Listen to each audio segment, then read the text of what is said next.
Welcome to icon news. నేను మీ పవన్ కృష్ణమూర్తి. వాతావరణం మారుతోంది.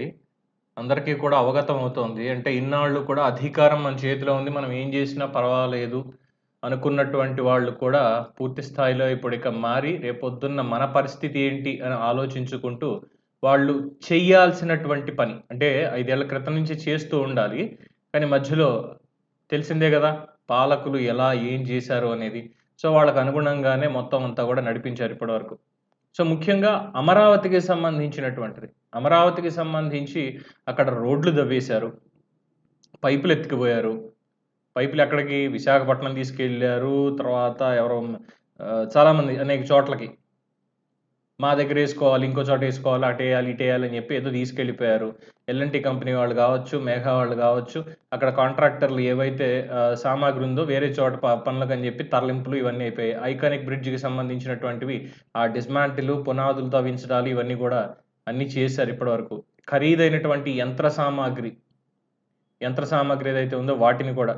సో, మిగతావి మరి ఎప్పుడొస్తాయి ఏంటి అనేది మనకు తెలీదు గానీ, ఎల్&టీకి సంబంధించినటువంటి సామాగ్రి ఏదైతే ఉందో వాళ్ళు తరలిద్దామని అనుకున్నది మొత్తం అన్నీ కూడా వెనక్కి రప్పించి కిందకి దింపారు కంటైనర్ నుంచి. సో, ఇక్కడ ఏ ఏ పాయింట్‌లో ఇవి గీశారు ఏంటి అనేది మనం ఒక్కసారి చూసుకున్నట్లయితే ఈ భూగర్భ కేబుళ్ళకి అమర్చే ప్లాస్టిక్ స్పేసర్‌లని ఎల్&టీ సంస్థ ఢిల్లీకి చెందిన ఒక వ్యాపారికి ఇవ్వడం.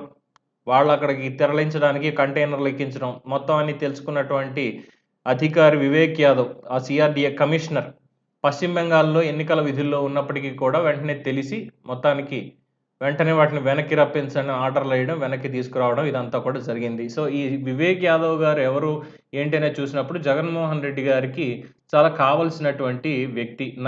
నమ్మకం ఉన్నటువంటి ఒక బంటులాగా. నమ్మిన బంటులాగా.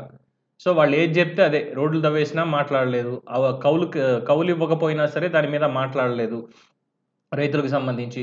ఇలాగే ముందు నుంచి జేసుకుంటూ వచ్చారు.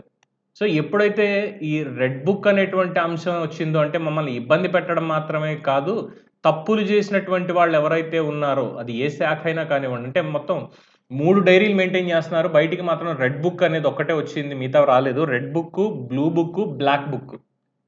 సో, బ్లాక్ బుక్ అనేది కాస్త నామమాత్రం. అంటే వీళ్ళు తప్పులు చేశారు. బట్ డెఫినిట్‌గా తప్పులు చేసినటువంటి వాళ్ళకి శిక్షలు పడతాయి. అది వేరే విషయం. ప్రథమ ప్రాధాన్యత, ద్వితీయ, తృతీయ ప్రాధాన్యత అన్నట్టుగా ఈ బ్లూ బుక్‌లో ఎవరైతే చట్టాలకి విరుద్ధంగా పనిచేశారో అలాగే ఇలాంటివన్నీ ఇందులో వస్తాయన్నమాట. దీనికి సంబంధించిన వివరాలు ఈ పుస్తకాల్లోకి ఎక్కుతున్నాయి. రేపొద్దున మనకి ఖచ్చితంగా ఇబ్బందులు తప్పవు అని నిర్ణయించుకున్నారు. అప్పటినుంచి కూడా స్వరం మారింది. ఇగో ఇలాంటి ఆర్డర్‌లే వెనక్కి రావడం జరుగుతూ ఉన్నాయి. సో, కూటమి అధికారం చేపడితే ప్రథమ ప్రాధాన్యత అమరావతికిస్తారు. అమరావతికి సంబంధించిన ఇన్ అండ్ ఔట్ డీటెయిల్స్ కంప్లీట్‌గా కూడా ఇప్పటివరకు అక్కడ ఏం చేశారు వీళ్ళు, తప్పులేం చేశారు, ఒప్పులేం చేశారు, అలాగే నిర్లక్ష్యపూరితంగా వదిలేసినవేంటి అన్నీ కూడా లెక్క తీస్తారు. ముఖ్యంగా ఇక్కడ మళ్ళీ ఒకసారి గుర్తు చేయాలండి. చంద్రబాబు నాయుడు గారు అమరావతికి సంబంధించి ఎటువంటి నిర్ణయాలు తీసుకుంటారో, దాని మీద ఎంత సమయం కేటాయిస్తారో నా వరకైతే తెలీదు. కానీ, గుంటూరు ఎంపీ అభ్యర్థిగా ఉన్నటువంటి పెమ్మసాని చంద్రశేఖర్ మాత్రం చాలా స్పష్టంగా చెప్పారు.